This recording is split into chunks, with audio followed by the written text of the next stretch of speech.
How to blur backgrounds in Snapchat camera. Hi everyone, I'm here to assist you today. Without any delay, let's jump right in. First, open Snapchat on your device. You will find this kind of screen pop up. At the top right, you will find the arrow. Expand the arrow. After that, you will find portrait mode in here.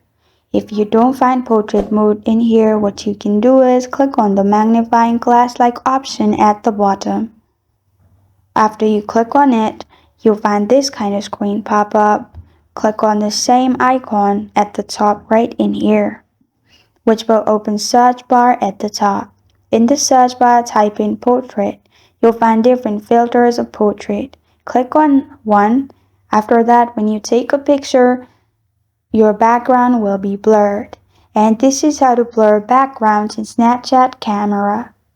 Thank you for joining me today. If this video helps you out, please leave a like and subscribe for more. Got a question or want to suggest a topic? Comment below. Thank you for watching.